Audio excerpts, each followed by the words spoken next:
Hello, you guys. My name is Chris Morales. I'm on a journey to construct a solar system that will produce enough power to run my entire property. The solar array will double as a shaded carport for the sun-beat south side of my house.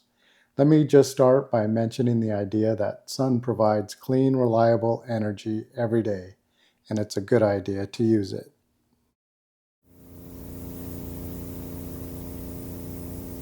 Sun just bakes on this side of the house. There's the sun over there. And this is the south side right here. And this is where I park the overflow that doesn't fit in the garage. So this is where I want to put that solar system.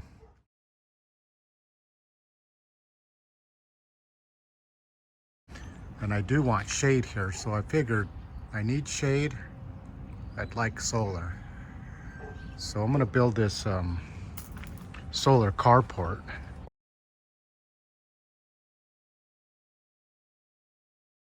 That's what I need. So it's going to keep this side of the house shaded, especially in the summertime. So the next question is, how much solar do I need? And I got this 5-ton unit.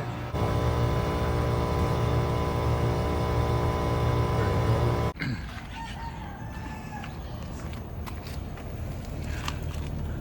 you go. Let's see. What does it say?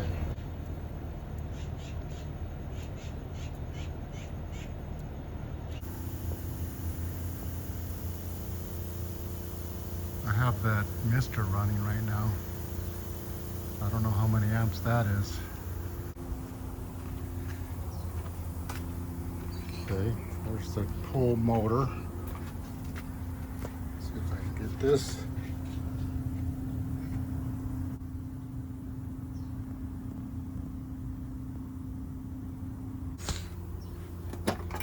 This thing.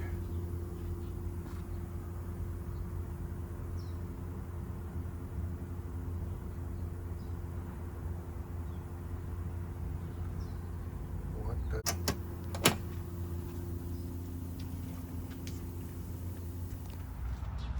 All right, so those are the big things. There's other things. I have a compressor in the garage that draws amps. The washer and dryer. And that's about it, other than appliances that you just plug in. Oh, the refrigerator. I forgot about the refrigerator. I got 2 of them. So I need a lot of solar. A lot of solar. So the next step is to go to your bill, your SRP bill, and get your consumption, see how much you're using, and that'll give you an average. From the SRP My Usage pane, select View Usage, and then select Billing Month, so you can view by month, and then select kilowatt hours as usage, and then select your date range of 1 year, and then export that data to Excel. And then you can combine those bottom 2 numbers and get your total usage for the year. And then you use that number and an online calculator, and then you can predict your solar array size. And mine is 15.2 kilowatt. If you look at all your appliances, that's going to give you what your demand is and what a peak would look like. So, but the average, that'll tell you how much you're consuming, your overall average of electricity just being used, measured in kilowatt hours, which is, kilowatts is the instantaneous production at one time, and then if you rate that over a period of time, then you get your kilowatt hours.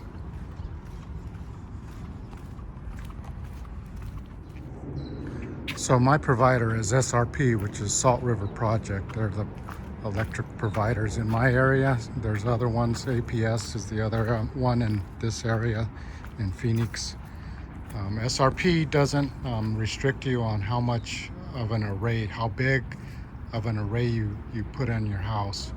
But APS does, so you got to be aware of that. I don't know what it is because I didn't look into that. All I know is they restrict you on how much solar you can have on your property. SRP doesn't. Now SRP provides a program where you can sell your electricity, your excess electricity, back to them through the grid. So that's what I'm going to be doing because I'm going to have an excess of electricity. My system's going to be rated at 29 kilowatts, and I'm going to have 2 Tesla Powerwalls that's going to manage that electricity. The Tesla Powerwalls provide the ability for your house to be run through the night when there is no sun, and then run it on the solar electric during the day when there's sun out. And any excess will be sold back to the grid. So when the batteries are full, it'll sell the electricity, the excess electricity, back to the grid. So there are a number of ways that you can get this solar system to do what you need to produce electricity and also to store it for when you use it. The solar panels are pretty much, just standard. You can get them anywhere. The sizes are pretty standard. The Tesla Powerwall is probably the best storage system out there, especially because of the interaction through the software and the app. That's what sold it for me. I love that feature of being able to monitor every aspect of the solar. And also with the Powerwall 3, it has the inverter built into the Powerwall itself. So you can directly feed your DC current into the Tesla Powerwall. And then there's a Gateway 3 it functions with the Powerwall 3 and gives it the ability to send the AC current where it needs to go. So I did get estimates from solar companies, and they came out and they took a look at my utilities and my site, and they gave me a price, and they wanted me to sign a contract for a certain dollar amount, and they didn't even have a design yet. It was a simple worded description, and the system was inadequate. They wanted to sell me a 10,000 kilowatt or 10 kilowatt system, and I didn't even know what I was getting. I was also only getting 1 Tesla Powerwall. So I took that number and I said, let me see if I can design a system below that number and get exactly what I wanted. So that's what I'm doing. I contracted a steel company that manufactures just structures, and I asked them if they could build what I wanted. And it's not like I'm building something that's unusual. These T canopies are all over the place, usually in a commercial facility. So I got them to design it, and they built it in the dimensions of the solar panels. So I already have the solar panels, and I bought those so I can make sure that when I did get this structure built, that it was that I was able to fit the panels on there properly. But then come to find out that the panels are pretty much a standard size, so but that's okay. I'm safe now. I got my panels. I just got the Powerwall 3s on order. They're in shipping right now.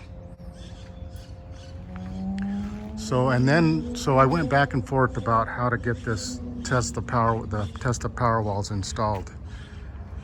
I called Tesla and I told them I need to get this. I want 2 Tesla Powerwalls and I want them installed, but I'm building my solar carport. And they're like, well, you have to have your solar carport built before we design and install your Tesla Powerwalls. So I went and started to try to get this solar carport constructed, and during the permitting process they said I couldn't reference the solar panels on my permit because it wasn't part of the permit, and I didn't have a solar permit because Tesla hadn't designed the solar system yet. So I was in a little bit of a bind. I had to get Santan Solar to design me a system in order to produce it for permit at the same time as the solar carport. So when I got them to design the system and I told them I wanted to test the power walls, they were able to design the system with the power walls, and I wasn't sure if Tesla was going to be able to install it exactly the way they wanted or what was going to be the deal. So I needed to be able to secure those Tesla Powerwall 3s. So there was a company, Solar Sovereign, that I was able to get those Tesla Powerwall 3s, and the price is, it's comparable. It really is, but I just have to install them. Shut up. Jeez. I'll give you a chance to say what you got on your mind and then get it over with and then shut up. All right, so where was I? Okay, so the price is comparable. They have, geez. It's not how to do it, it's how I did it. Solar technology has come a long way in the past 20 years. The data is out. A 2020 study by the National Renewable Energy Laboratory reveals that the solar panels will likely outperform the predicted degradation. According to the study, over 100,000 panels, including some panels over 30 years old, the degradation is less than 1% per year at 0.07%. That means that after 20 years, your system will still perform within 80 to 90% of when it was new. From the inception of home solar until now, I've questioned if it was time to get into the solar game. How do you like it? Well, it's time. Is it good for you? Yeah. You think you can drive it? Yeah. Are you sure? Tell me where you started. Right there? You think you could turn the key? Yeah. Okay, try. Okay, good job.